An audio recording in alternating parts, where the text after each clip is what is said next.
सड़कें ख़राब हैं, बारिश हो जाती हैं, पानी भर जाता है, उनके घरों में वाटर बोर्ड का पानी नहीं आता है, लाइनें बोसीदा हो चुकी हैं। जो सड़कों की तबाही की बड़ी वजह है वो वाटर एंड सीवरेज के निज़ाम की अपनी मियाद पूरी कर जाना और उसके बाद उस पर मज़ीद कोई काम ना होना, ये बुनियादी वजह है। पानी सड़कों पे जब गटर का आता है, खड़ा रहता है, उससे सड़कें ख़राब होती हैं। कराची शहर के हवाले से कैफ़ियत ये है कि इसको तक़सीम कर दिया गया है इदारा दर इदारा। अरबों रुपए की लागत से कर्ज़ से रेड लाइन मंसूबा बन रहा है, लेकिन उसके नीचे से गुजरने वाली लाइंस जो क्रॉस कर रही हैं, उन क्रॉसिंग लाइंस को तब्दील ही नहीं किया गया, हालांकि वो अपनी उम्र पूरी कर चुकी हैं। 84 इंच की लाइनें हैं।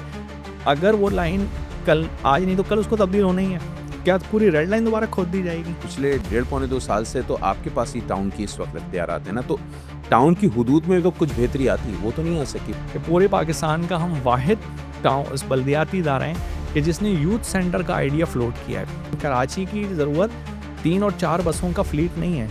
कराची की ज़रूरत एक लाइट ट्रेन, दुबई जैसी जगह पे इस वक्त लाइट ट्रेन चल रही है जिसको लोग मेट्रो कहते हैं। चलने के लिए तो जो है वो कम से कम फुटपाथ मिले। इस वक्त तो फुटपाथ पे ये सूरत हाल है कि डिफ्रीज़र रखे हुए हैं या फिर ठेले रखे हुए हैं, या किसी ने जो है ना वो अपनी कोई छोटी मोटी दुकान आगे तक निकाली हुई है। ज़्यादातर खुद दुकानदारों ने अपने दुकान के बाहर मज़ीद ठेले लगवाए हुए हैं अपने ही, और लाइट भी खुद ही उसको मुहैया करते हैं। कोई एक एजेंसी ऐसी नहीं है जो इसकी ज़िम्मेदार हो।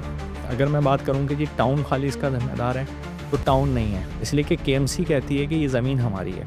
और जो छोटा मोटा ऑपरेशन अगर हम कराते हैं ना, तो उससे रेट बढ़ जाते हैं। अच्छा, वो ठेले वाले से पहले अगर 100 रुपये कोई लेता था तो वो हमारे नाम पर 200 रुपये मांग लेता। हमारे नाम से मुराद टीएमसी के नाम पे जी वो ऑपरेशन हो रहा है जी। अच्छा, उसके बाद दूसरे दिन फिर वही लगा हुआ होता है। तो एक तमाशा है, आपकी रेट भी चैलेंज हो रही होती है। कराची के इश्यूज अब जमात इस्लामी के प्लेटफॉर्म से उस तरीके से हाईलाइट नहीं हो रहा है। ऐसा नहीं है। इस वक्त भी कराची में जमात इस्लामी जितनी ज़्यादा वाइब्रेंट है और जितनी ज़्यादा वोकल है, कोई और पार्टी नहीं है। बल्दियाती इदारों में जो लोग लोकल कौंसिल के एम्प्लॉइज़ थे वो रिटायर्ड हो रहे हैं, उनकी भर्ती का कोई इंतज़ाम नहीं है।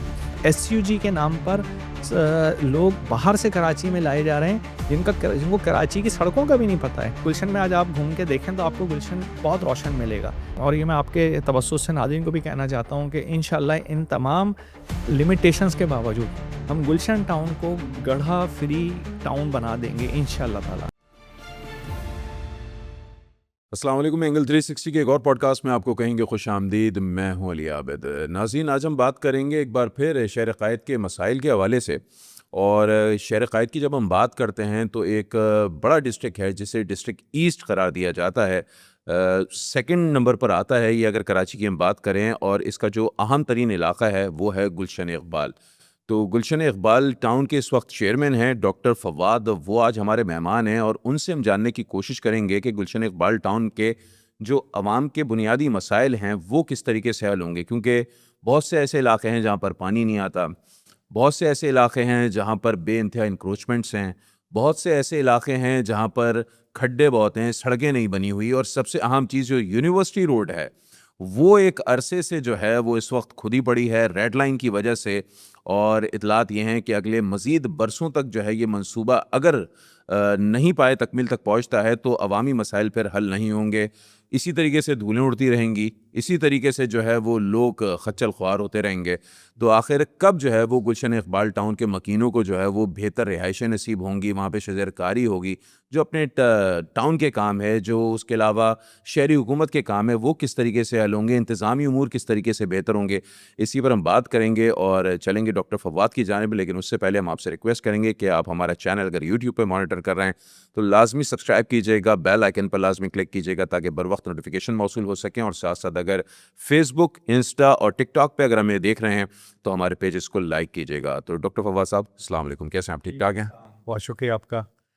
बहुत शुक्रिया कि आप आए। और आपसे हम पूछेंगे कि किस तरीके से गुलशन इक़बाल टाउन के जो लोगों के मसाइल हैं वो हल क्यों नहीं हो पा रहे। तकरीबन 1.5-2 साल हो चुका है आपको चेयरमैन बने हुए। जमात इस्लामी से आपका ताल्लुक़ है, गो के मेयर साहब दूसरी पार्टी के हैं और आपका ताल्लुक़ अपोजिशन पार्टी से है। लेकिन फिर भी बहुत से इख्तियारात आप लोगों के पास होते हैं। अगर मैं गुलशन इक़बाल की स्पेसिफ़िक बात करूँ, लोगों का एक शिकवा है और वो ये है कि फंड्स की कमी है। क्या वजह है? उनके जो बुनियादी मैटर्स हैं, अब जैसे गली का मामला है, गली में जो सड़कें ख़राब हैं, बारिश हो जाती हैं, पानी भर जाता है, उनके घरों में वाटर बोर्ड का पानी नहीं आता है, लाइनें बोसीदा हो चुकी हैं। साथ साथ जो है वो इंक्रोचमेंट की वजह से जो है वो अक्सर औकात की इलेक्ट्रिक के फीडर स्ट्रिप कर जाते हैं। तो इसमें फिर टाउन क्या रोल प्ले करता है? देखिए, पहले तो आपका बहुत शुक्रिया, आपने मौका दिया कि मैं यहाँ आके और गुलशन इकबाल टाउन और उसके रहने वाले और फिर उमूमी तौर पे पूरे कराची का मुकदमा आपके सामने लड़ सकूं कि ये बेसिकली आपका प्लेटफॉर्म है कि जिसके ज़रिए लोगों तक ये बात पहुँचे कि जो कराची पाकिस्तान का सबसे बड़ा शहर है, सबसे ज़्यादा टैक्स देने वाला शहर है, और अगर मैं ये कहूँ कि पूरे पाकिस्तान के लोगों को खुशामदीद कहने वाला और उनको अपनी बाहों में लेने वाला शहर है, तो उस शहर को किस तरीके से तबाह और बर्बाद किया जा रहा है और किया गया है, तो ये चीज़ मेरा ख़्याल है कि बहुत ज़रूरी है लोगों के लिए समझना।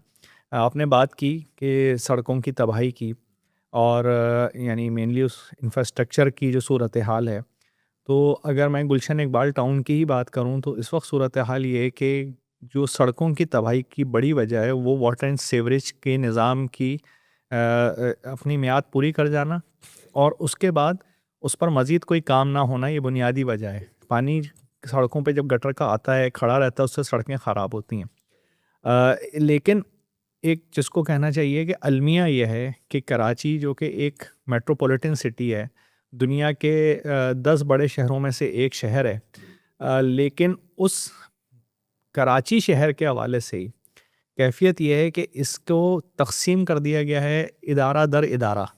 यानी अगर हम बात करते हैं वाटर एंड सीवरेज कॉरपोरेशन की, उसको एक अलग इदारा बना दिया गया है। मुंतखब नुमाइंदों का उससे कोई ताल्लुक़ ही नहीं है। बल्दियात जो हैं वो बिल्कुल एक अलग इदारा है, वाटर एंड सीवरेज कॉरपोरेशन बिल्कुल एक अलग इदारा है।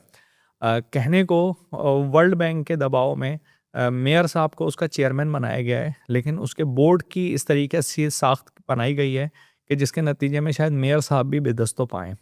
ये बात मैंने खुद, क्योंकि आपके चैनल पे बैठ के भी बात कर रहा हूँ, वज़ीर आला साहब से हमारी जब मुलाकात हुई, पहली मुलाकात जब हमने हलफ़ उठाया था, उसके बाद उन्होंने सारे टाउन चेयरमैन्स को अपने यहाँ मदऊ किया था।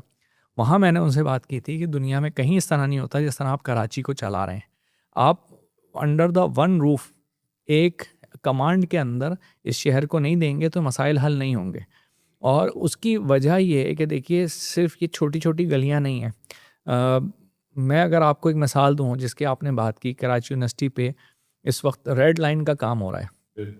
यूनिवर्सिटी रोड जो है ये करोड़ों रुपए की लागत से आज से 8 साल पहले तामीर हुई थी। बिल्कुल 2017 में तामीर होना शुरू हुई थी, 2018 में इसका इफ्तिताह किया गया था और ग्रीन बेल्ट पे बड़ी ज़बरदस्त किस्म के खजूर के दरख्त लगाए गए थे, रोशनियाँ की गई थी और इसको जो है ना वो चमकता दमकता कराची बताया गया था। जी बिल्कुल, और नो डाउट के उसके नतीजे में आई व्यू बहुत अच्छा हो गया था, देखने में सड़क अच्छी लगती थी। लेकिन एक आपके तवस्सुस से मैं कराची के लोगों को बताना चाहता हूँ कि जो रेड लाइन बन रही है, वो रेड लाइन पे अगर आपको मौका हुआ आपसे इस पे भी बात करेंगे कि जो इतनी सुस्त रवि है और बार बार इसके काम रुकता है और फिर उसके बाद नए रेट्स बढ़ाए जाते हैं। लेकिन मैं सिर्फ ये आपके सामने लेकर आना चाह रहा हूँ कि जो इदारों को तकसीम किया गया, इसका नुकसान किस किस तरह से है कि इस रेड लाइन के नीचे से वाटर एंड सीवरेज की लाइनें गुजर रही हैं जो कि अपनी मियाद पूरी कर चुकी हैं। वाटर बोर्ड भी इसको मानता है। रेड लाइन बनती चली जा रही है, उन लाइनों को तब्दील करने का कोई मंसूबा ही इनके पास इस मतलब वक्त ये जो रेड लाइन बन रही है ये तो ग्रीन बेल्ट पे बन रही है। ग्रीन बेल्ट पे आप कह रहे हैं कि ग्रीन बेल्ट के नीचे ही वो वाटर बोर्ड की लाइनें लाइनें जो क्रॉस कर रही हैं, अच्छा क्रॉस कर रही जो क्रॉस कर रही हैं उस यूनिवर्सिटी रोड को, ठीक है। उन लाइंस की तब्दीली का कोई मंसूबा, साइड की लाइंस को तो बदलना चाहिए, वो भी नहीं बदली गई हैं। यानी अभी कराची यूनिवर्सिटी में लाइन फटी थी, उस पर अगर होगा भी बात करते हैं, तो ये सब लाइन एक्सपायर हो चुकी हैं। लेकिन आप अंदाज़ा लगाइए कि ये जो इदारे तकसीम है, इसकी वजह से इसका असल नुकसान किसको हो रहा है? वो कराची की आवाम को हो रहा है। इसलिए कि जब प्लानिंग ही नहीं होती, यानी आप देखिए अरबों रुपए की लागत से, कर्ज से रेड लाइन मंसूबा बन रहा है, लेकिन उसके नीचे से गुजरने वाली लाइंस जो क्रॉस कर रही हैं, उन क्रॉसिंग लाइंस को तब्दील ही नहीं किया गया, हालांकि वो अपनी उम्र पूरी कर चुकी हैं। 84 इंच की लाइनें हैं। अगर वो लाइन कल, आज नहीं तो कल उसको तब्दील होना ही है, क्या पूरी रेड लाइन दोबारा खोद दी जाएगी? ये नोहा है, यानी ये अलमिया भी नहीं है। मैं कहूँ कि कराची, क्योंकि मुहर्रम आ रहा है, उसके तवस्सुस से मुस्तार लेकर अगर मैं बात करूँ तो कराची का नोहा है कि कराची को किस तरह से बर्बाद किया जा रहा है। और अमलन कराची का कोई पुरसाने हाल नहीं है। हम आवाज़ उठाते हैं, एहतजाज करते हैं, लेकिन बदकिस्मती से जो 17 साला हुकूमत है सिंध पर, मेरा ख़्याल है ये भी एक, इस पर आपको अलग प्रोग्राम करना चाहिए। पाकिस्तान की 77-78 साला तारीख़ में वाहिद मिसाल है सूबा सिंध में ये हुकूमत कि इतनी तसलसल के साथ कोई सियासी, कोई फ़ौजी जनता आज तक इतना तसलसल के साथ हुकूमत नहीं कर सकी जो पीपल्स पार्टी कर रही है सिंध में। और अमलन तो इस वक्त सिंध को जो है वो कराची क्या पूरे मुल्क के लिए, दुनिया के लिए एक मिसाल बनना चाहिए था। लेकिन अमलन ये है कि पूरा सिंध जो है वो इस वक्त उसके पास दिखाने को कुछ नहीं है काम। लेकिन अब जिस पार्टी की तरफ आप इशारा कर रहे हैं, ठीक है, वो रूलिंग शिप पे है, लेकिन बात यह है कि पिछले 1.5-2 साल से तो आपके पास ही टाउन की इस वक्त इख्तियारात हैं ना, तो टाउन की हुदूद में तो कुछ बेहतरी आती, वो तो नहीं आ सकी, वो क्या वजह? अच्छा देखिए, नहीं, मैं आपके सामने ये बात ज़रूर रखूँगा कि इस पे भी मैं आपके सामने बात रखूँगा। देखिए, हम आइसोलेशन में तो नहीं है, हम साइलोज़ नहीं है, हम कोई जजीरा नहीं है। टाउन जो है वो एक छोटा सा यूनिट है एक बहुत बड़े पूरे निज़ाम के अंदर। मैं सॉरी आपको इंटरप्ट कर लेता हूँ, वासे जलील साहब होते थे इसी टाउन के, उस ज़माने में जो है वो टाउन का जो है वो मेयर होता था एक तरीके से, ठीक है ना। तो उस वक्त तो बहुत सारी चीज़ें दिखाई जाती थी कि भाई ये तब्दीली आ रही है, सड़कें बन रही हैं या इंफ्रास्ट्रक्चर जो है वो बेहतर किया जा रहा है। अब क्या फंड्स नहीं होते, क्या वजूहत है? अच्छा देखिए, उसमें एक और बात आपने जो कही, मैं उस पर बात कर लेता हूँ कि 2001 से और 2010 तक जो बल्दियाती निज़ाम था वो पाकिस्तान की तारीख़ का एक बड़ा ज़बरदस्त निज़ाम था। अगरचे कि वो एक फ़ौजी जनरल का दिया हुआ था, लेकिन वो निज़ाम अगर चल रहा होता तो शायद आज कराची और पाकिस्तान के बहुत से मसाइल हल हो गए होते। वो बुनियादी तौर पे मुकामी हुकूमतों का निज़ाम था। ये बल्दिया है वो मुकामी हुकूमत थी, और मुकामी हुकूमत यानी यहाँ गवर्नमेंट आ जाता है तो गवर्नमेंट के फिर इख्तियारात आए। इख्तियारात होते हैं। अच्छा, फिर दूसरी चीज़ ये थी कि बहरहाल उस वक्त 17 साल की पीपल्स पार्टी की हुकूमत सिंध में नहीं थी। यानी ये कहना नहीं चाहिए, अच्छा नहीं लगता कि बात करें, लेकिन हम क्योंकि इतने जिसको कहना चाहिए ना कि डसे हुए हैं और इतने ज़ख्मी हैं कि बात कहनी पड़ती है बार बार कि जो पीपल्स पार्टी 18वीं तरमीम का क्रेडिट लेती है और ये दावा करती है कि उसने इसके नतीजे में वफाक से लेके इख्तियारात सूबों को मुंतकिल किए हैं, वही 18वीं तरमीम, वही आइन 40A के तहत पाबंद करता है कि इख्तियारात और वसाइल को नीचे मुकामी सतह तक, यूनियन काउंसिल की सतह तक मुंतकिल किया जाए। आज सूबाई हुकूमत की कैफियत ये है, वो सारे फाइनेंसिस के ऊपर काबिज होकर बैठी हुई है, नीचे फंड देने के लिए तैयार। अब कहीं जाके यूसीस में 12 लाख रुपए महीने का फ़ंड किया, ये कोई हैसियत ही नहीं। नेमतुल्ला साहब जिस वक्त थे, उस वक्त 96 लाख रुपए का फ़ंड नेमतुल्ला साहब करके जा चुके थे यूसीस का। लेकिन आज सूरत हाल ये है कि अगर पीपल्स पार्टी जब दावा करती है कि हमारी इतनी अच्छी कारकर्दगी है कि हम 17 साल से मुस्तकिल सिंध की अवाम हमें मुंतखब कर रही है, तो उसे सोचना चाहिए कि जिस शहर में बैठ के वो हुकूमत कर रही है, जो उसका दारुल हुकूमत है, वो शहर उसे क्यों अपनाने के लिए तैयार नहीं है। इसलिए कि आपकी पूरी कारकर्दगी ऐसी है कि जिसने कराची को अमलन मोइंजोदड़ो में तब्दील कर दिया है। लेकिन डॉक्टर साहब देखें, बात यह है कि ठीक है, हम दूसरी जमात पर इल्ज़ामात लगा सकते हैं या किसी और पर तनकीद कर सकते हैं, लेकिन इस वक्त ज़िम्मेदार आप हैं, की पोस्ट पर आप बैठे हुए हैं। मैं आपसे सिर्फ स्पेसिफिक ये सवाल करूंगा कि इस वक्त जो भी टाउन चेयरमैन है, चाहे आप हो या किसी और टाउन का चेयरमैन हो, उसका बुनियादी मसला क्या है?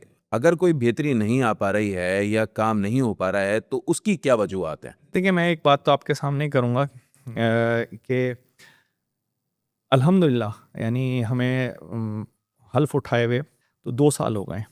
इख्तियारात अलबत्ता हमें अक्टूबर 2023 में मिले थे, लेकिन हल्फ हमने जो उठाया तो उस दिन से अगर आप काउंट करें तो 2 साल हमें मुकम्मल हो गए।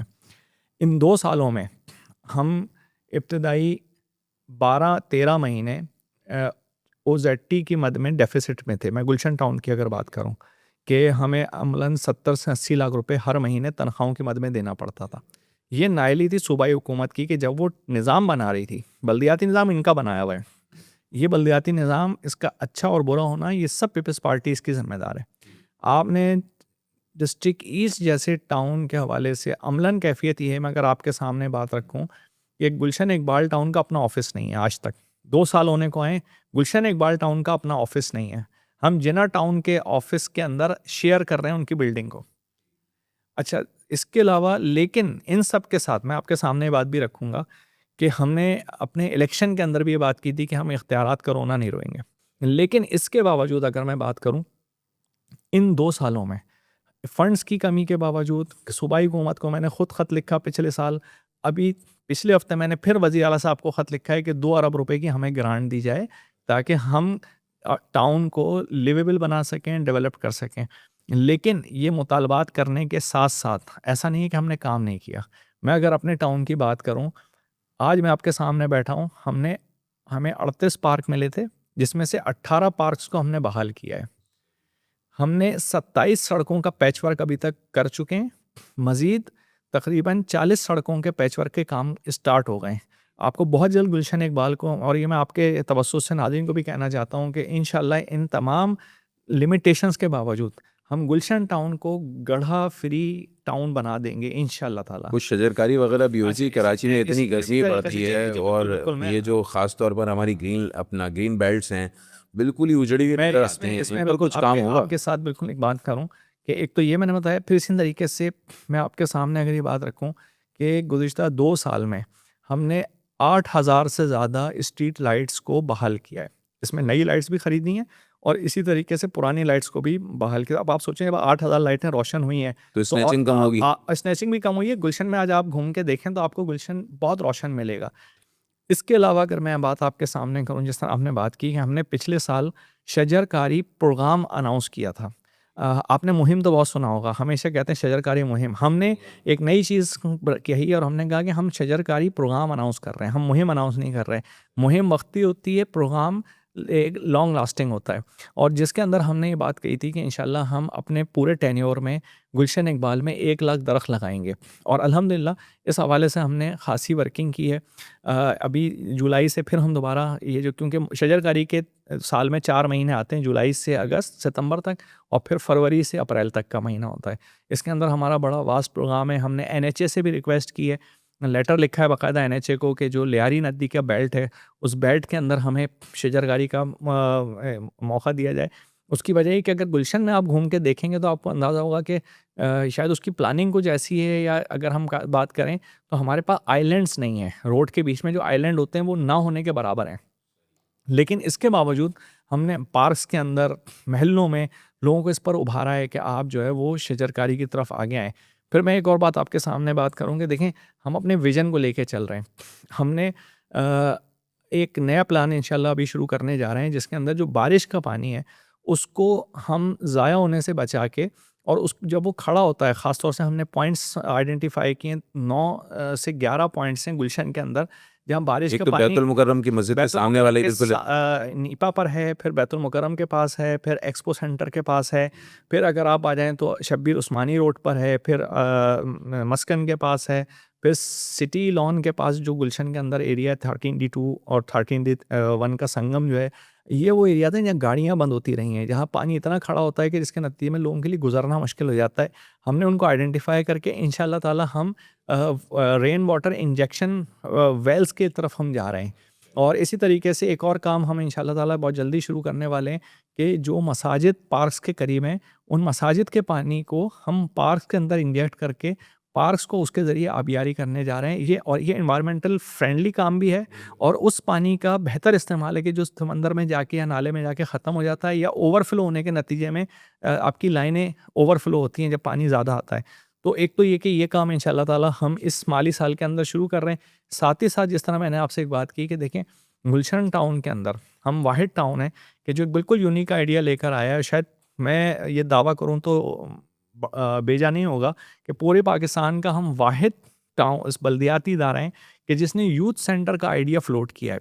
और पहला यूथ सेंटर का हम इफ्तिताह कर चुके हैं कि जो बिल्कुल यूनिक आइडिया है इस लिहाज से कि जिसमें कोवर्क स्पेस हम मुहैया कर रहे हैं लोगों को, कि ख़वातीन और मर्द आके अपने काम वहाँ पे करें। इसलिए कि जिस तरह की अब दुनिया है IT से रिलेटेड, साथ ही साथ कन्वेंशनल लाइब्रेरी उसके अंदर रखी है। उसके साथ हमने इंडोर गेम्स का इंतज़ाम भी किया है, और ओपन एयर जिम का भी एहतमाम किया। उसको ओपन एयर जिम कह लें या आउटसाइड जिम कह लें। तो इस तरीके से चलें हम फिर दुआ हुआ है आपके प्रोग्राम जो है वो कामयाबी से हमकिनार हों, ताकि लोगों को जो है वो ये सहूलियात मैसर हों। अब ज़रा ये बताइएगा, थोड़े दिनों पहले की बात है, यूनिवर्सिटी रोड पे पानी की लाइन टूटती है और पाकिस्तान की एक बहुत बड़ी जामिया है, जामिया कराची, कराची की सबसे बड़ी जामिया, वो जो है वो डूब जाती है, यूनिवर्सिटी रोड डूबा रहता है। ये कितनी बड़ी जो है वो मिसहैप हो कैसे गया, किसकी नाई थी? असल में देखें, आपने जो बात की ना, ये डिफरेंट इंसिडेंट्स हैं जो अगर मैं कहूँ कि यूनिवर्सिटी रोड पे हुए हैं। एक तो रेड लाइन के दौरान ये वाक़यात होते रहे कि जिसमें लाइन टूटी हैं और जिसके नतीजे में हमें भी पता चला कि ये लाइन तो एक्सपायर हो गई हैं। इसी तरीके से जो कराची यूनिवर्सिटी की लाइन डूबी थी, मैंने खुद उसका फिर टूटी हुई लाइन का विज़िट किया था। 84 इंच कतर की लाइन थी, 1971 में डाली गई थी। यानी अगर आज हम बात करते हैं तो तकरीबन कोई 54 ईयर्स पुरानी लाइन है, ठीक है? जो एक और उसकी बड़ी अहम चीज़ ये थी कि देखें, हमने तरक्की माकूस की है। तरक्की माकूस से मुराद यानी हम पीछे की तरफ गए। दुनिया आगे बढ़ती है, हम पीछे गए। उसके जो पाइप्स थे वो केडिया की पाइप फैक्ट्री के बने हुए थे। यानी हम एक ज़माने में इतना अच्छा भी काम करते थे कि 50 साल वो पाइप चलते रहे। सीमेंट के पाइप थे, जिसको अभी इन्होंने उस सेक्शन को चेंज किया है। अब उसके अंदर भी एक मिथ है जिसको कि वाटर एंड सीवरेज को बिलाखिर जब उन्होंने कहा था हमने इंक्वायरी कमेटी बिठाई, हमें पता था उस कमेटी की कोई रिपोर्ट बाहर नहीं आएगी। आपके तवज्जुह से मैं ज़रूर दोबारा मुतालबा करूँगा कि वाटर कॉरपोरेशन को उस रिपोर्ट को शाया भी करना चाहिए और बताना चाहिए वो इंक्वायरी क्या है। इसलिए कि उसके ऊपर एक एलिगेशन ये है कि वहाँ से पानी चोरी करके और टैंकर माफिया के लिए एहतमाम किया जा रहा था कि एक कनेक्शन दे दिया जाए वहाँ पे। और उस दौरान वो क्योंकि लाइन बस्ट हो गई और क्योंकि पुरानी लाइन थी, वो प्रेशर बर्दाश्त नहीं कर कराची यूनिवर्सिटी के पास कोई हाइडेंट कहाँ बनता फिर? कराची यूनिवर्सिटी के अंदर ये लाइन गुजर रही थी और कराची यूनिवर्सिटी के बाहर तक इसको ले जाना था। वहाँ कोई हाइडेंट बनाना चाह रहे थे। मैं वही ठीक कह रहा हूँ ना, अगर ये इल्ज़ाम और है कौन लोग बनाने चाह रहे थे? जो हाइडेंट माफिया है। अब हाइडेंट माफिया का नाम लेना मेरे भी शायद बस से बाहर है कि मैं उसमें बताऊं कि कौन-कौन लोग इन्वॉल्व हैं। इसलिए कि ये बहरहाल इस वक्त कराची के साथ तो जुल्म है ना कि आप देखें, नलों में पानी नहीं आता लेकिन हाइडेंट चलता रहता है। और दूसरी नाअहली ये सरकारी हाइडेंट बनना था या प्राइवेट हाइडेंट? सरकारी हाइडेंट बन रहा था, सरकारी लाइन पे ये काम हो रहा था। लेकिन मैं ये बात कर रहा हूँ कि अगर ये मेरा मौक़िफ़ गलत है, ये बात गलत है, तो इसको वाटर एंड सीवरेज बोर्ड को, जो इंक्वायरी कमेटी उन्होंने वादा किया था कि हम बना के इसकी तहकीकात करेंगे कि ये लाइन कैसे बस्ट हुई। लेकिन आज आप देखिए, महीने से ज़्यादा हो चुका है, उसके ऊपर कोई रिपोर्ट, कहीं कोई चीज़ सामने नहीं आई। जिस तरह हर चीज़ें होती हैं, वक़्त गुज़र गया, मिट्टी पड़ गई, लोग भूल गए।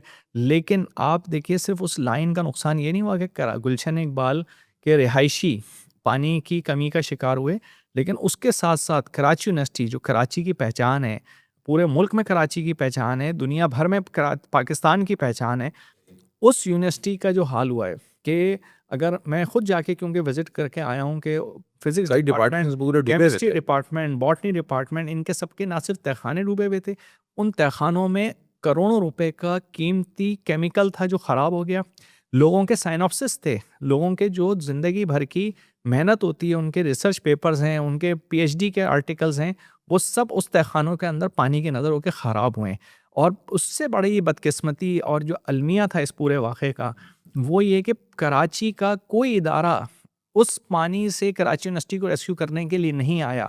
ना केएमसी आई, ना सिंध गवर्नमेंट का जो पीडीएम है वो आया, ना कोई और इदारा आया। अगर आया तो वो वाहिद इदारा था जिसके ऊपर मैं अल्लाह का शुक्र भी अदा करता हूँ और अपने पूरे अमले के और बल्दियाती नुमाइंदों का भी शुक्रिया अदा करता हूँ कि उनके ताउन के ज़रिए गुलशन इकबाल टाउन था जिसकी मशीनरी 14 दिन वहाँ काम करती रही है। हमने सारा पानी वहाँ से निकाला है।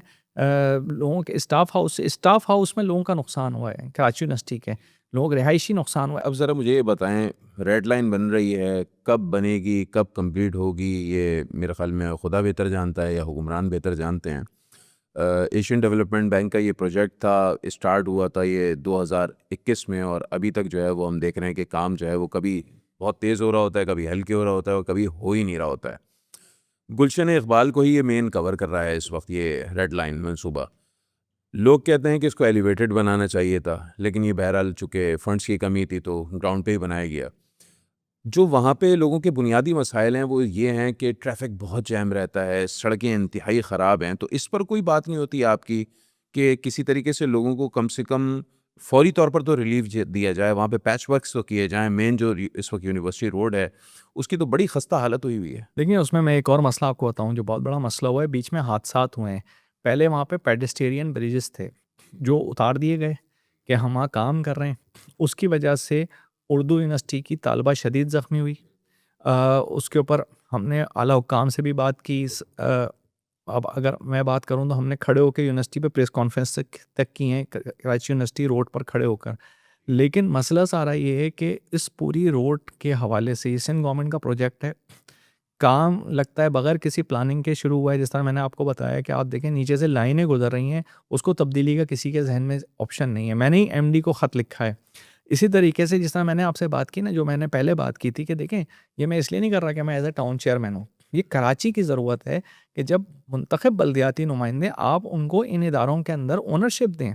इसलिए कि वो पब्लिक के रिप्रेजेंटेटिव हैं, उन पर जो दबाव होता है वो सरकारी अफसरान पर नहीं होता, या उन लोगों पर नहीं होता जो यहाँ से मुंतखब ही नहीं हुए। तो लेकिन मसला सारा ये है कि जैसा आपने बात की, जो कराची यूनिवर्सिटी के अंदर इस वक्त यूनिवर्सिटी रोड पर जो कुछ हो रहा है, उस यूनिवर्सिटी रोड की जो हालत कर दी गई है, पतली सी गली बन गई है, ट्रैफिक जाम शदीद है। उसके अलावा फिर जब वहाँ पे आए दिन उस काम की वजह से पानी की लाइन टूटती है, तो कराची यूनिवर्सिटी रोड पर सबसे ज़्यादा मुतासर होता है वो गुलशन टाउन के रहने वाले होते हैं, कि उनकी सीवरेज ख़त्म है, उनका पानी का निज़ाम बार बार तबाह होता है। उसके नतीजे में गुलशन जैसी जगह पे, जो मैं अगर ये बात करूँ तो बिल्कुल मतलब मुझे इसमें कोई आर नहीं है कि गुलशन इकबाल अगर पानी के लिहाज से कराची के जो कम तरीन मुतासिर इलाके थे वो गुलशन था, लेकिन आज गुलशन को इस हवाले से हिला के रख दिया गया है। यानी ख़ुद मैं अपनी बात करता हूँ, इस पूरे अरसे में 3 से 4 दफ़ा तो मैं अपने घर में टैंकर डलवा चुका हूँ। इसलिए कि जब 15-15 दिन, 20-20 दिन मेंटेनेंस की ऐसे लाइनें ख़त्म होंगी, तो ये वो चीज़ है कि जो पूरी यूनिवर्सिटी रोड जिसको रेड लाइन के अंदर तब्दील कर, एक तो पहली बात ये कि इसका भी ऑडिट होना चाहिए कहीं कि इसकी ज़रूरत थी कि नहीं थी। आपने एक ऐसा मंसूबा और इसके बनने के बाद कितने लोग मुस्तफ़ीद होंगे, ठीक है, और लेकिन बात ये है ना कि इसके बनने के बाद कितने लोग मुतासर होंगे, इस सब का जायज़ा होना चाहिए। मैस ट्रांजिट सिस्टम तो लाना एक बुनियादी अब ज़रूरत थी ना इस शहर के लिए। एक कॉस्मोपॉलिटन सिटी है, एक मेट्रोपॉलिटन सिटी है, एक मेन तजारती हब है। तो अगर आप यहाँ पर ये रेड लाइन, ग्रीन लाइन या ब्लू लाइन नहीं लेकर आएंगे तो फिर किस तरीके से चलेगा मामला? नहीं, बिल्कुल, आप देखें, इसका तो मुतालबा सबसे पहले हम करते रहे। बल्कि अगर मैं एक बात आपके सामने रखूँ आपके नाज़रीन के लिए, इसलिए कि हम सब की मेमोरी थोड़ी शॉर्ट होती है, कि जो एलिवेटेड लाइट ट्रेन का मंसूबा था, नेमतुल्लाह साहब के दौर में उस मंसूबे के ऊपर एमओयू तक साइन हो चुका था जायका के साथ। और मैंने ख़ुद देखा है सोहराब गोट पे सर्वेयर्स को काम करते हुए। लेकिन उस वक्त हुआ ये था कि बदकिस्मती से, कि क्रेडिट क्योंकि नेमत साहब को ना मिल जाए या कोई इस तरह की चीज़ ना हो, तो जो सॉवरेन गारंटी वफाकी हुकूमत को देनी थी, जो शौकत अज़ीज़ साहब उस वक्त वज़ीर आज़म थे, उन्होंने उस वक्त की सूबाई हुकूमत और वज़ीर बल्दियात वसीम अख्तर साहब के दबाव में सॉवरेन गारंटी देने से इनकार कर दिया। और बाद में वो मंसूबा आप देखिए लाहौर के अंदर पाया तकमील को पहुंचा है, ऑरेंज ट्रेन के नाम से। हमें इस पे कोई एतराज़ नहीं है, हर शहर में होना चाहिए, लेकिन ये कराची की ज़रूरत थी। 2003 में मुंतखब बल्दियाती हुकूमत ने इसको अखज़ कर लिया था कि ये होना चाहिए।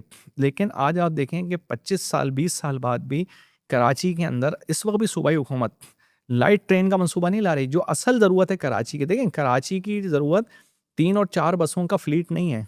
कराची की ज़रूरत एक लाइट ट्रेन, दुबई जैसी जगह पे इस वक्त लाइट ट्रेन चल रही है, जिसको लोग मेट्रो कहते हैं। सऊदी अरब में अगर आप बात करें तो अब लोग बात करते हैं जी 2 घंटे में आप जद्दा से लेकर जो मक्का से और मदीना पहुंच जाते हैं।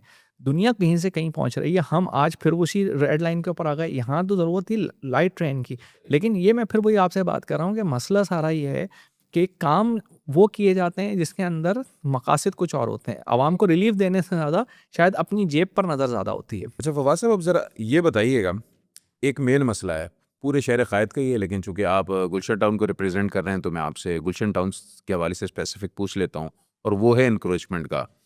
जिस सड़क पे चले जाएं या अंदरूनी गली में भी चले जाएं, पान के केबिन्स लगे हुए हैं, पथारे लगे हुए हैं, चिप्स के जो है ना वो ढाबे लगे हुए हैं, फिर जो है वो स्लम्स एरियाज़ हैं। हर ही तकरीबन पूरे शहर क़ायद में ही हम देखते हैं कि हर 4-5 किलोमीटर के बाद एक स्लम एरिया आपको दिख जाता है, यानी कि कच्ची आबादियाँ आपको दिख जाती हैं।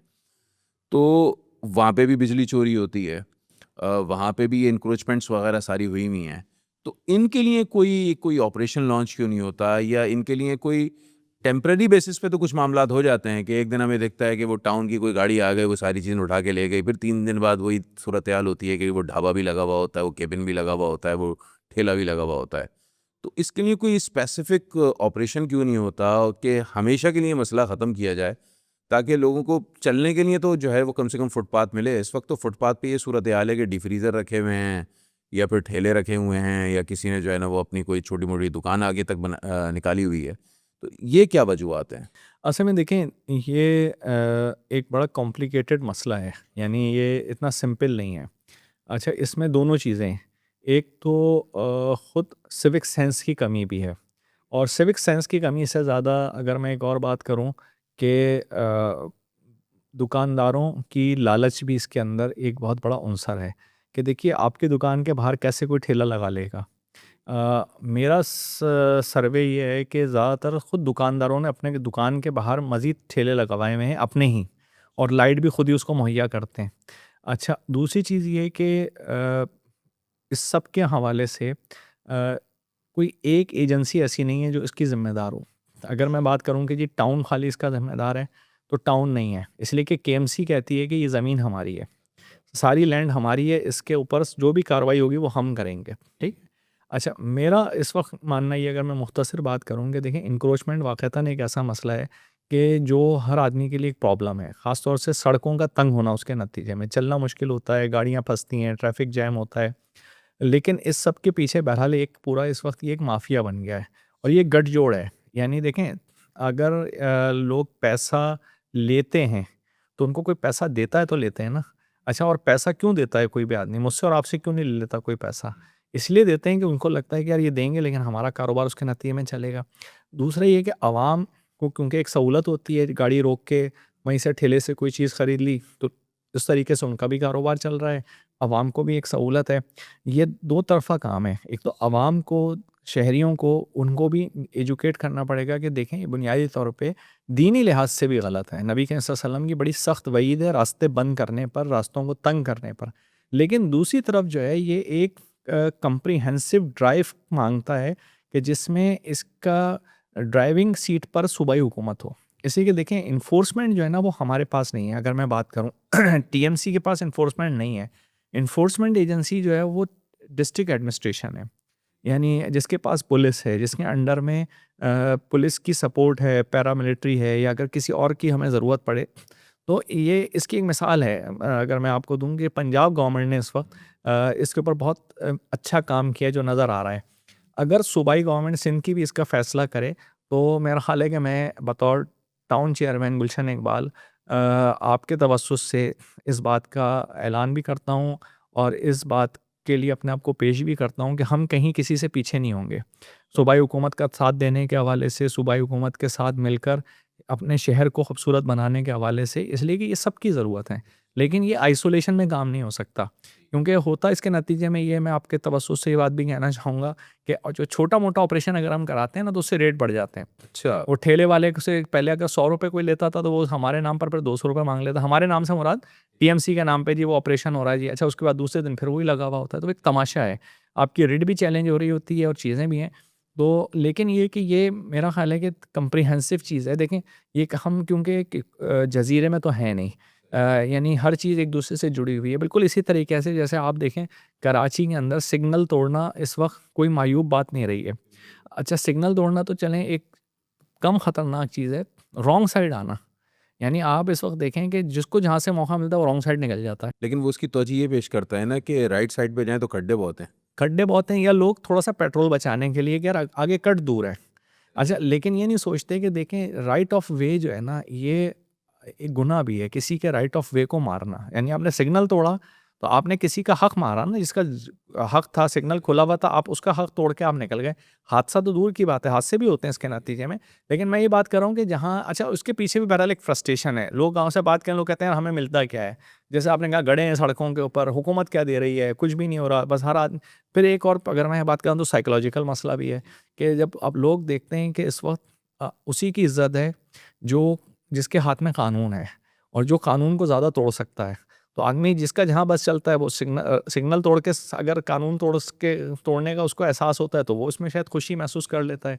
रॉन्ग साइड आके भी आदमी समझता है कि चले, इसका मतलब ये है कि जो इंक्रोचमेंट में उसमें खामोश तायद हासिल होती है टाउन की। नहीं, टाउन की खामोश दायित्व तो नहीं। देखें हमारे यहाँ अल्हम्दुलिल्लाह अगर आप देखेंगे तो हमने गुलशन में कुछ सड़कों को आइडेंटिफाई करके खुलवाया तो है। ठीक। अच्छा, वो खुलती भी हैं फिर बंद हो जाती हैं, बंद होने से हमारा दोबारा इंक्रोचमेंट आ जाती है। अभी इंशाल्लाह हमने फिर प्लानिंग की है, मैं आपके जरिए चले बताना ठीक है, चाहूँ। वो तो सब चीज़ें सही हैं। ये बताएं उनको बिजली कौन देता है? दुकानदार। दुकानदार बिजली नहीं देता, मैं तो ये बात कह रहा हूँ, खाली प्लॉट है, वहाँ पर केबिन लगा हुआ है, कोने पे बिजली का खंबा है या टेलीफोन लाइन का खंबा है, उसके नीचे एक केबिन लगा हुआ है, तो उसको बिजली कौन देता असल में देखें, नहीं ये जैसे आपने बात की ना, दोनों तीनों चीज़ें उसमें आम तौर से तो अगर आप देखेंगे तो ये होती है इंक्रोचमेंट किसी दुकान के सामने। अमूमन पान का केबिन या चिप्स वाला ये बड़ा ज़रा आइसोलेटेड सा होता है कि अगर हम इसकी बात करें, अच्छा उसमें भी अब आप अगर दूसरी बात करें, लोगों ने छोटी छोटी बैटरियाँ लगा ली हैं और उसके नतीजे में वो उनको बिजली की ज़रूरत भी उस तरह से नहीं होती कि वो किसी खंबे से है? लें। नहीं, मैं तो अगर आप ये फूड्स वालों की बात करें, जो उन्होंने कार्ट्स लगाए हुए होते हैं, वो तो फिर किस बिजली पे चल रहे हैं? वो तो बैटरी पे नहीं चल सकते जिस टाइप की वो असल में मशीनरीज यूज़ कर रहे हैं। नहीं, मैं वही आपको बता रहा हूँ कि उसमें फिर दोनों चीज़ें हैं। जैसे आपने बात की कि उसमें एक हद तक फिर यह है कि जो बहुत ज़्यादा बड़ा किरदार नहीं है, लेकिन बहरहाल है कि उसमें के इलेक्ट्रिक भी ताउन करती है। जैसे कि मेन अगर लाइन से आप बिजली लेंगे तो आम आदमी तो आपको बिजली नहीं दे सकता, तो ये वहाँ से होता है। लेकिन जितना मैंने देखा है अभी तक कि आम तौर से जो बिजली भी मिल रही होती है वो दुकान से ही मिल रही होती है, और दुकान वाला जो है वो उसके नतीजे में उससे पैसे ले रहा होता है। और कहने को ये होता है कि कोई गरीब आदमी बेचारा जो है ठेला लगा तो रहा है। वो जो सरचार्ज आता है हमारे पास के इलेक्ट्रिक के बिल में, वो वही आता है, वो जो इंक्रोचमेंट यूज़ कर रही होती है बिजली। अच्छा, आपने देखें बहुत अच्छा ये बात छेड़ी है। ये अगरचे कि टाउन का डोमेन नहीं है, लेकिन हर फर्द इससे मुतासर है के इलेक्ट्रिक से। और आप देखें ना कि हम और आप वो हैं कि जो अगर खुदा न खास्ता बिल भरने में लेट हो जाएं तो हमारे घर पे गाड़ी आ जाती है कि आपका हम 6 दिन की अलग पेनल्टी होती है, 9 दिन की लाइन अलग काट पेनल्टी देंगे, होती है। आपकी जो है क्या नाम है लाइन कट जाएगी, बिल जमा करा दें। और आप और हम जो शुरफा हैं वो जाके फ़ौरन बिजली का बिल भरते हैं, लेट सरचार्ज भी भरते हैं।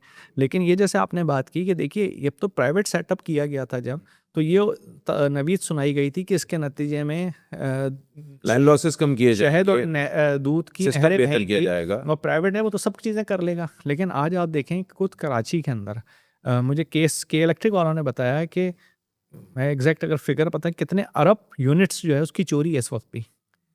कई अरब यूनिट्स की चोरी है कराची के अंदर। वो चोरी कौन कराता है? पूरा एक सिस्टम है, माफिया है। अच्छा, फिर जैसे आपने बात की कि चोरी दूसरे करें, हमारे बिल में सरचार्ज लग के आता है।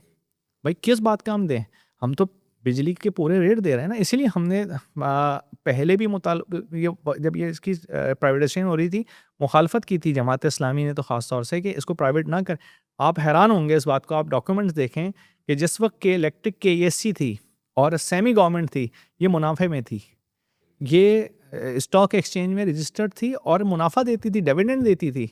और मेरे कई जानने वाले हैं जिनके जो के इलेक्ट्रिक में थे, उस वक्त के इलेक्ट्रिक के मुलाजमीन को पेट्रोल भी मिलता था, उनका मेडिकल भी बहुत अच्छा था, नौकरी भी। अब इस वक्त हर चीज़ इन्होंने आउटसोर्स की है। आपके और हमारे घर पे जो अगर मेंटेनेंस करने वाला के इलेक्ट्रिक आता है, ये आउटसोर्स सर्विसेज हैं।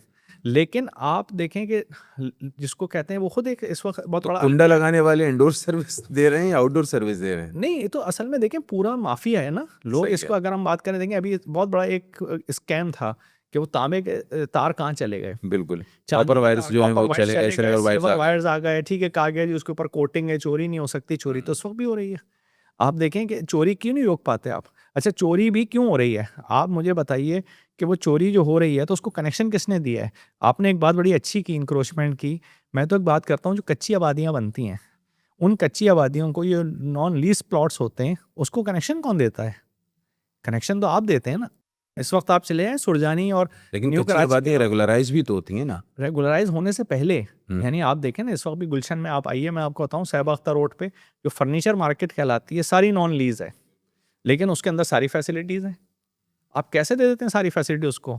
आप न्यू कराची और नॉर्थ कराची में चले जाएं, सुरजानी की तरफ, वहाँ बड़ी बड़ी हाउसिंग स्कीम्स हैं जिसके अंदर उन्होंने ट्रांसफार्मर लगा के दिए और रिकवरी पे लोग लगा दिए कि आप रिकवरी करें, हमें भी पैसे दें। तो भाई आप जो शुरफा हैं, जो बेचारे अपनी इज्जत से डरते हैं, उनका तो आप 2 दिन बाद कनेक्शन काटने आ जाते हैं और वहाँ चोरी के अंदर फैसिलिटेट कर रहे हैं। तो ये तो दोहरा में आ रहा है और बुनियादी तौर पर के इलेक्ट्रिक इस वक्त माफिया बन चुकी है। बदकिस्मती से ये कराची के अवाम को फैसिलिटेट नहीं कर रही है, तो कराची के अवाम को निचोड़ रही है। और लोग उसके ना, आप देखें पूरे पाकिस्तान में सबसे ज़्यादा महंगा बिजली का यूनिट हम दे रहे हैं। सही। लास्ट क्वेश्चन, आपके जो इस वक्त अमीर जमात इस्लामी हैं हाफिज़ नईमुर रहमान साहब, जब तक ये कराची के अमीर थे तो गरजते भी थे, बरसते भी थे, कराची के जो जेन्युइन इश्यूज़ थे उनको बड़ा हाईलाइट भी किया करते थे। लेकिन जब से लाहौर ट्रांसफ़र हुआ, मंसूरा चले गए, वो अमीर जमात इस्लामी बन गए हैं, तब से कराची के इश्यूज़ बड़े जो है ना वो पीछे चले गए हैं। तो कराची के इश्यूज़ अब जमात इस्लामी के प्लेटफॉर्म से उस तरीके से हाईलाइट नहीं हो रहा है, उसकी क्या वजह है? क्योंकि आपका ताल्लुक़ खुद जमात इस्लामी से, इसलिए मैं नहीं, सवाल। मैं थोड़ा-सा आपकी बात को कॉन्ट्राडिक्ट करूँगा। मेरा ख़्याल है कि ऐसा नहीं है। इस वक़्त भी कराची में जमात इस्लामी जितनी ज़्यादा वाइब्रेंट है और जितनी ज़्यादा वोकल है, कोई और पार्टी नहीं है। कल भी यानी सैटरडे को सिंध असेंबली पर हमने इसी हवाले से एहतजाज रखा है जो कराची के साथ ज़ुल्म हो रहा है। लेकिन एक बहरहाल फ़र्क है, देखें इसको समझना चाहिए। बहुत सारे लोग हमसे बात करते हैं कि हाफ़िज़ नईमुर रहमान साहब 11 साल कराची के अमीर रहे हैं। 11 साल में बहरहाल एक आदमी की पर्सनैलिटी बनती है। फिर हाफ़िज़ साहब ने कराची के मसाइल को जिस तरह से उठाया है, तो कोई भी उनकी जगह आता तो उसको टाइम लगता है। ला जाता है कि लोग एक चेहरे से मानूस हो जाते हैं, एक आवाज़ से मानूस हो जाते हैं और उसी को लोग एक्सेप्ट भी कर रहे होते हैं। तो वो जो एक्सेप्टेंस वाला मामला है, वो ला जाता है किसी भी नए फ़र्द के लिए मुश्किल होता, चैलेंज होता हाफ़िज़ साहब जैसी शख्सियत के बाद आने का। लेकिन मेरा ख़्याल है कि इस वक्त जो कराची जमात है, उसकी जो क़यादत है वो किसी तरह भी पीछे नहीं है, बल्कि देखा जाए तो हाफ़िज़ साहब की ही रहनुमाई में कराची जमात अभी भी कराची का मुकदमा उसी तरह लड़ रही है। और लेकिन आपकी बात है कि जिस तरह लोग समझते हैं कि शायद कहीं कमी आई है, लेकिन मेरा ख़्याल है कि हम तो खुद क्योंकि इन्वॉल्व हैं कि चीज़ें उसी तरह से हो रही हैं, बात उससे। लेकिन कराची के बाद बहरहाल एक बात मैं आपसे ज़रूर कहूँगा, मसाइल इतने ज़्यादा हैं कि आप एक मसले को लेके अभी चलते हैं तो एक नया मसला खड़ा, यानी अभी आप देखें कुछ दिन पहले कराची के अंदर डंपर माफिया का मसला था। इतने लोग बेचारे मारे जा रहे थे, इतने घराने उजड़े, वो मसला एक तरफ गया, पानी का मसला शुरू हो गया। अभी पानी का मसला जाता है, गैस का मसला आ गैस का जाता है। मसला आ तो जाता है। अच्छा, उसकी वजह ये है कि कराची को बर्बाद कर दिया गया। आप और अब सिर्फ बारिशें आने वाली और हैं। आप देखें ना, इसके अलावा वो मसाइल अलग हैं। देखें कराची के जो सुलगते हुए मसाइल हैं ना, बच्चों के साथ बोर्ड ऑफिस में जो जुल्म हो रहा है, ठीक। कराची के लोगों के साथ नौकरियों में जो जुल्म हो रहा है, यानी मैं आज आपके तवज्जुह से बात ज़रूर करूँगा, आपका टाइम ख़त्म हो रहा है। लेकिन आप देखिए बल्दियाती इदारे जो दुनिया में किसी भी मुल्क के अंदर रीढ़ की हड्डी रखते हैं, आवाम को सहूलत बेसिक काम उनका है आवाम को सहूलत पहुँचाना। कराची के अंदर लोकल लोगों का की भर्ती 2012 से बंद है। आज 13 साल हो गए हैं। बल्दियाती इदारों में जो लोग लोकल कौंसिल के एम्प्लॉइज़ थे वो रिटायर्ड हो रहे हैं, उनकी भर्ती का कोई इंतज़ाम नहीं है। एसयूजी के नाम पर लोग बाहर से कराची में लाए जा रहे हैं जिनको कराची की सड़कों का भी नहीं पता है। लेकिन इसके नतीजे में जो कराची के अंदर इस वक्त एक कैफियत है, मैं अगर आपके तवज्जुह से बात करूँगा कि कराची में इस वक्त हुक्मरानों को समझना चाहिए लावा पक रहा है। और ये नाइंसाफ़ी और ज़्यादती जो है ना, ये सिर्फ़ इस वक्त अब सिर्फ़ इस पे नहीं रही कि सड़क सड़क पे गटर बह रहा है या जो है वो सड़क पे गड्ढा पड़ गया है। लोगों की बका का मसला हो गया है और माशी इस्तेसाल हो रहा है, लोगों की फ्यूचर का इस्तेसाल हो रहा है। अभी पिछले साल एमडी गेट के नाम पे जो कुछ हुआ, जिस तरह से बच्चों को इस्तेसाल, यानी आप इसको कैसे रोक सकते हैं? ये लावा फटेगा तो बहुत कुछ बहा के ले जाएगा। हुक्मरानों को सोचना चाहिए इससे पहले कि देर हो जाए और किसी के लिए कुछ ना बचे। एक सवाल का जवाब और दे दें, चूँकि मानसून सीज़न स्टार्ट होने वाला है, तो गुलशन इकबाल टाउन ने अपनी तैयारी मुकम्मल की हुई है। अगर हैवी रेनफॉल होती है, पानी खड़ा नहीं होगा, कोई जो है वो डिज़ास्टर नहीं होगा, कम से कम गुलशन इकबाल टाउन की अगर आप बात। देखिए हम इस बात पे बिल्कुल मैं ये बात करूँगा, हमने इस पे मीटिंग भी कर ली 1 महीना पहले और चॉकिंग पॉइंट्स मुंतखब नुमाइंदों को कह के आइडेंटिफाई भी कर लिए हैं। और उसमें हम खुद भी वाटर एंड सीवरेज कॉरपोरेशन भी और केएमसी को भी हमने कहा है कि कुछ बड़े जो नाले हैं उसके अंदर वो मशीनरी दें। तो इंशाल्लाह मिलकर हम काम करेंगे, लेकिन मेन रोल हमारा था। पिछले साल भी नीपा चौरंगी, अगरचे कि वो हमारा डोमेन नहीं है, उर्दू यूनिवर्सिटी के सामने जो रोड है, क्योंकि यूनिवर्सिटी रोड है वो हमारे डोमेन में नहीं आती, लेकिन इसकी पानी की निकासी का काम हम ही करते हैं हर बारिश में। पिछले साल भी लोगों ने देखा कि वहाँ पानी नहीं खड़ा हुआ, गाड़ियाँ बंद नहीं हुई। इस पर हम अल्लाह का भी शुक्र अदा करते हैं और बहरहाल ये भी समझते हैं कि बहरहाल हमारी कोशिशों से नताइज सामने आए। तो इंशाल्लाह इस साल भी उम्मीद है कि बारिशें अगर नॉर्मल हद तक रहीं, अगर कोई आफत है समावी आ गई तो उसके ऊपर तो हम बहरहाल बेबस होंगे, सभी बेबस होंगे। लेकिन इंशाल्लाह अगर नॉर्मल बारिश हुई तो कराची में गुलशन टाउन के हद तक तो मैं कह सकता हूँ कि लोग ज़हमत का शिकार नहीं होंगे। चलें, बहुत शुक्रिया डॉक्टर फवाद साहब तशरीफ़ लाने का, नाज़रीन प्रोग्राम देखने का बहुत शुक्रिया। अगर कोई आप इस हवाले से सजेशन देना चाहें तो कमेंट बॉक्स में लाजमी कमेंट कीजिएगा और हमारा चैनल लाजमी सब्सक्राइब कीजिएगा। मुझे दीजिए इजाज़त। अस्सलाम वालेकुम।